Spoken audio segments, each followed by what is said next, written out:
শহর থেকে গ্রামে ছড়িয়ে পড়েছে অশান্তির এমন একটি দাবানল আগুন।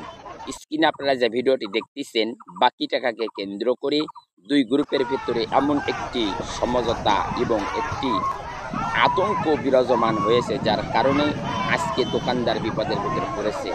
ইতিমধ্যে দোকানদার এত পরিমাণ বাকি দিয়েছে, বিভিন্ন দল এবং গোষ্ঠীর সংগঠনের নেতা বা কর্মী হওয়ার কারণে বাকি টাকা চাওয়ার সঙ্গে সঙ্গে তার ওপরে নেমে আসে একটি কালবৈশাখী ঝড়ের মতো আঘাত, যা প্রতিফলিত হয়েছে এই ব্যক্তির ওপরে। যে বলেছিল আমাকে কিছু টাকা দিন, আমি আর ব্যবসা করতে পারতেছি না, আমার অনেক অসুবিধা হইতেছে, কথা বলার সঙ্গে সঙ্গেই তার সাথে হুমকি ধামকি, এমনকি এই বিষয়টি ছড়িয়ে পড়ে পাড়া মহল্লায়।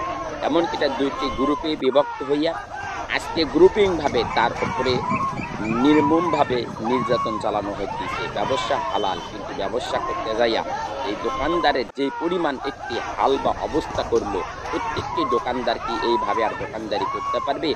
মানুষের আপদ বিপদে মানুষকে বাকি দেয়, এই বাকিকে আর মানুষকে দেবে? আসলে মানুষের মনুষ্যত্ব বোধ যখন নষ্ট হয়ে যাইতেছে, আসলে মানুষের সুযোগ সুবিধাও কিন্তু মানুষেরা বন্ধ করে দিচ্ছে, যা ইতিমধ্যে সোশ্যাল মিডিয়াতে ভাষ্যমান। আসুন আমরা যেখানেই যে অবস্থায় থাকি না কেন, মানুষের সাথে ভালো ব্যবহার করি। একটা ভালো ব্যবহার বয়ে আনতে পারে আপনার জীবনে অনেকটাই সুখ এবং শান্তি।